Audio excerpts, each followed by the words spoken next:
નમસ્કાર વિદ્યાર્થીઓ, દરેકનું હાર્દિક સ્વાગત છે. મિત્રો, ધોરણ 10ની અંદર આપણે જેસીબી બોર્ડની અંદર ગુજરાતીનું આજે પેપર પૂર્ણ થયું છે. તેવામાં આપણે સંપૂર્ણ તેનું સોલ્યુશન લેખિતમાં મિત્રો જણાવવાના છીએ. જે તમારા લોંગ ક્વેશ્ચન છે એ કોઈ અન્ય નહીં જણાતા હોય, પરંતુ તેના પણ જવાબ આપણે તમને કહેવાના છીએ. તે પહેલાં ચેનલમાં જો નવા આવેલા મહેમાન છો તો ચેનલને સબસ્ક્રાઈબ પણ કરી લેશો. અને અન્ય વિષયના જે પ્રશ્નપત્ર હોય કે આઈએમપી એ પણ આપણી ચેનલ પર મળી જશે. મિત્રો, વિભાગની અંદર શરૂઆત કરીએ છીએ એથી. તો સૌપ્રથમ છે પાત્ર અને સામ્યક કૃતિ. તો મેં કહ્યું હતું કે તમે જે અનુક્રમણિકા છે ફરજિયાતપણે તૈયાર કરી લેશો. ઓકે, અને આ પાત્ર પણ કહ્યું હતું. તો મિત્રો, સૌપ્રથમ છે ફોરમ. તો ફોરમની સામે જવાબ આવશે ઈ. તો કે ઈ રેસનો ઘોડો. ત્યારબાદ છે આગળ ગોવિંદ. તો સામે આવશે ચોપડાની ઇન્દ્રજાળ. આંબા પટેલ તો આવશે ઘોડીની સ્વામી ભક્તિ.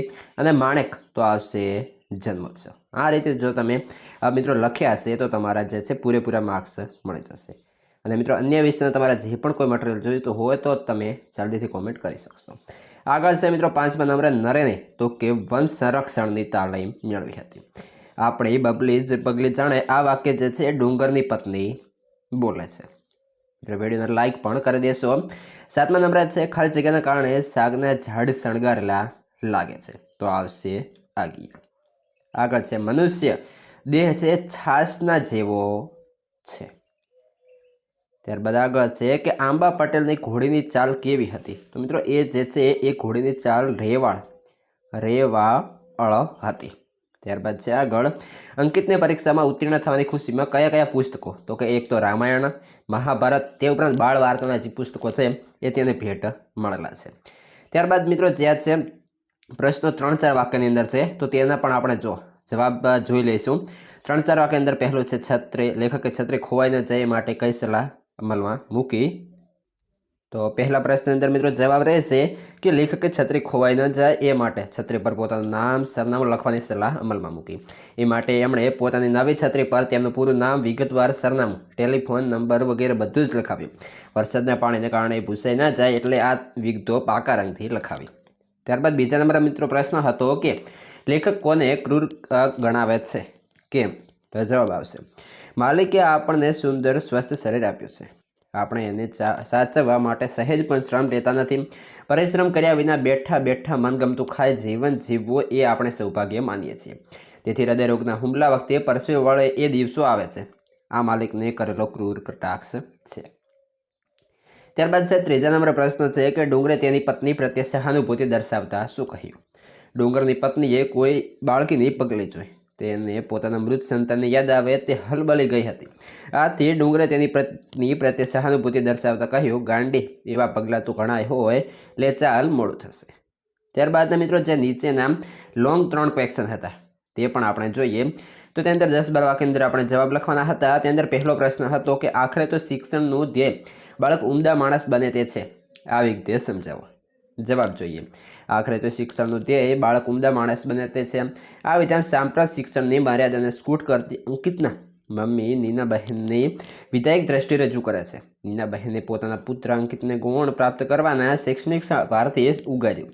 એની આંતરિક શક્તિઓ સહજ રીતે ખીલે તે માટે સ્વતંત્રતા, પ્રેમ અને ઊંફ આપ્યા. સાથે રહીને પોતે બાળ સહજ રમતો રમવાની છૂટ આપી. રામાયણ મહાભારતની બાળકથાઓ વંચાવી. કૌટુંબિક ભાવના તેમજ દેશપ્રેમ જેવા સંસ્કારોનું સિંચન કર્યું.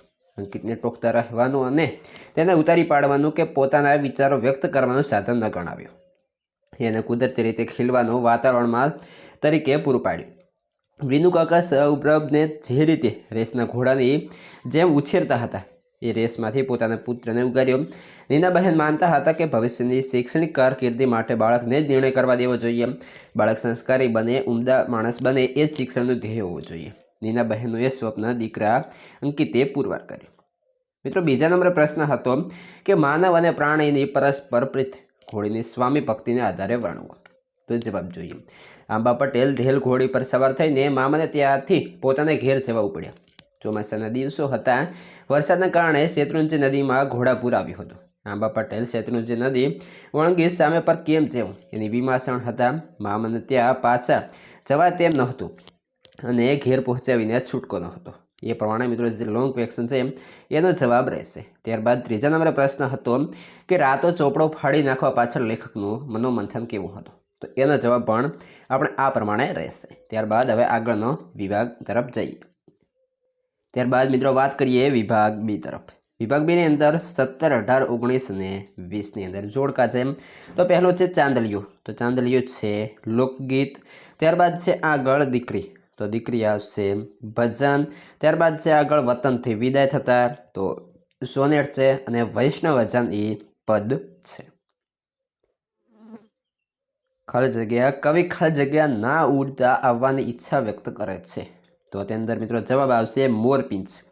સિલવંત સાધુનો અર્થ, તો મિત્રો જવાબ આવશે ચારિત્ર્યવાન, સ્વજન શુદ્ધિ, તો સામે આવશે દુશ્મનો લઈ જશે। ખાલી જગ્યા બનવું દુર્લભ છે, તો દેશ દીપક બનવું દુર્લભ છે, તો વચ્ચેનું ઓપ્શન આપણું સાચું બનશે। ત્યારબાદ છે પંખીને પામવા કવિ શું કરવાનું કહે છે, તો તેને મિત્રો જે છે એ જોવાનું અને પ્રેમ કરવાનું કહે છે, તેને મારી નાખવાનું કહેતા નથી। કવિએ કયા વૃક્ષની નીચે બેઠા હતા, તો મહુડીના વૃક્ષની નીચે બેઠા હતા। ત્યારબાદ મિત્રો જે પ્રશ્નો છે એ પણ તમે સારી રીતે લખ્યા છે। તો વાત કરીએ હવે વ્યાકરણ વિભાગની। વ્યાકરણ વિભાગની અંદર સૌપ્રથમ મિત્રો આપણે જોડણી લખવાની છે। તો પ્રતિબિંબ, તો સાચી જોડણી પ્રતિબિંબ આ રીતે થશે। અને ગિરી, તો ગિરીની સાચી જોડણી પણ મિત્રો તેની અંદર આ પ્રમાણે થશે। ઓકે, ત્યારબાદ છે આગળ પો પ્લસ અન્ન, તો આવશે પવન, વચ્ચેનું સાચું બનશે। ત્યારબાદ છે આગળ દાવપેચ શબ્દનો સમાસ ઓળખાવો, તો તેની અંદર આવશે દ્વંદ્વ સમાસ। જોડણી ભેદનો અર્થભેદ લખવાનો છે, તો તેની અંદર આવશે ખાદ્ય, તો આવશે ખોટ, અને ખાદ, તો આવશે અનાજ। મિત્રો તમારા દરેકે દરેક મિત્રને અવશ્યથી શેર કરશો। 37 છે માણેકના કરુણ ચિત્કારે તેમનો પીછો પકડ્યો, વાક્યમાંના અલંકાર જણાવો, તો તેની અંદર આવશે મિત્રો સજીવારોપણ।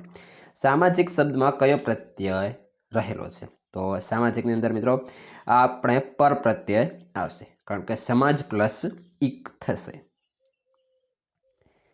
આગળ છે 39, 39ની અંદર મિત્રો ઉજ્જડ, તો તેની અંદર આવશે વેરાન, જ્યારે ગીરા, તો આવશે વાણી।